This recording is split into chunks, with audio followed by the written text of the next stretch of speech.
start down here on this end with Ms. England. If you make sure your mic's on, identify yourself for the record, and you have 2 minutes. If you would just put everything in that 2-minute package. Thank you. Thank you, Chair and Committee.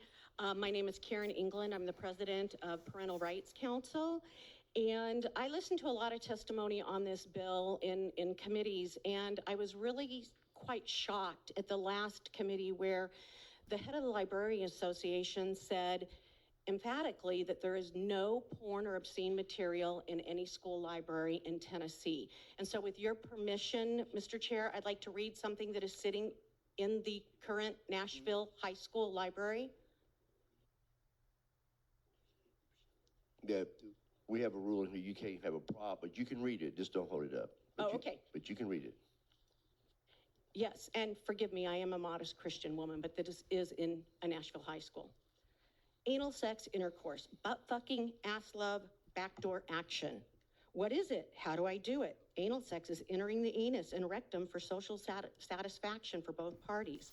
If you're using toys or dildos for anal sex, be sure the object has a flared base that is a good deal larger than the anus. Although things can get lost inside the vagina, they can inside the rectum. It then goes on to talk about pretty much distributing child porn.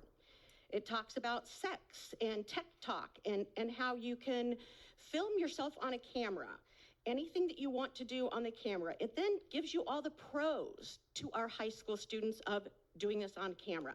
You can provide creative ways to explore and express your sexuality. It can increase sexual confidence. It poses no risk of pregnancy, so therefore it's probably a good thing to do. And it is a way of making your own erotica or pornography. This is clearly pornography and obscene, and we need to have a process where parents can get this out of the school. I think it's great the governor has this, this book will be on a list. That doesn't get it out of the schools. We need the process to get it out of the schools. Thank you very much. Ms. Story? Thank you so much, Chairman White, for allowing us to testify today. My name is Elizabeth Story. I'm a business owner. I was the VP of the PTO in 2 different schools.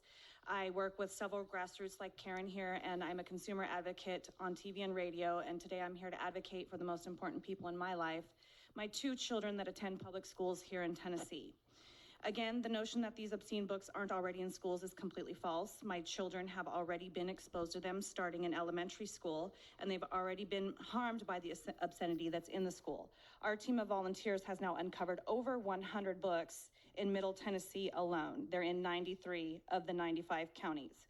We're talking about books that have very vile content. To add on to what Karen testified, there is an overwhelming amount of books with rape of little girls, like a disturbing amount that made me cry and seek time alone. Stories of little girls getting raped in their own beds by their stepfather, gang raped at gunpoint, graphic pictures of genitalia, sex positions, and masturbation. These subjects create unnecessary trauma and introduce mature concepts to young readers prematurely and unnecessarily. Also, removing the Title 39 exemption for schools it's not book banning, it's curating content for the children that the library serves. Every librarian can attest that they curate content for an audience, and unless their library hosts every book that was ever published, books that aren't in their library were never banned. Clearing out obscene books makes room for superior educational content that supports critical thinking. Obscenity to minors is also not protected under the First Amendment. That's why Title 39 already exists. And we want the schools to be held to the same standards that the public is held and remove the loophole exemption for education. I, as a parent, do not want my children educated in pornography or violent rape while they're at school. And as a parent, that is my religious and constitutional right under the Tennessee Constitution. Furthermore, exposure to pornography desensitizes minors and disrupts their frontal lobe development. I'm asking you please today to vote in favor of protecting all of the children in the state of Tennessee, including my own, and pass 1944.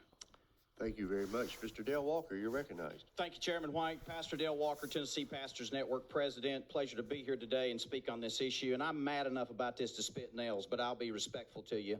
We've got a bunch of pastors. Pastors, would you all stand up? Stand up. Let these folks know that, and preachers that you cared enough about this that it's lit your fuse. Thank you, gentlemen. You can be seated.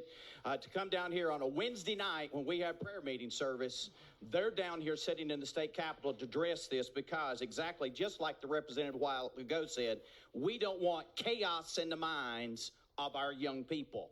And I only have 2 minutes, and I got to make it quick as a pastor. But I have spoken with folks, 2 inspectors within the Tennessee Department of Corrections. This very wicked, lascivious garbage that this lady over here read would be considered as contraband in our prisons, but yet we're allowing it in our public schools. God help us in Tennessee to have this mess going on. It's been going on for years. I've been fighting it down here for 9 years as president of the Tennessee Pastors Network, and people are waking up. Furthermore, may I add, the laws that are passed against sexting. If a child in a school put out this information on a cell phone based on a sheriff that I spoke to over in Grundy County said that it would fall under the lines of sexting. So a child that sent this information on their phone could be charged with sexting, and they could be criminally charged and may even have to sign on the predator list or whatever it would do for that young person. You all need to take extreme actions on this because this is going on in our schools. I'm thankful to have our school board member right here from White County that's here. He came down here. He is looking at this. You make other businesses be compliant. Let's make our schools be compliant and give the power back to we, the people, so we don't have chaos in the minds of our young people. Thanks, Chairman. Thank you, Mr. Walker.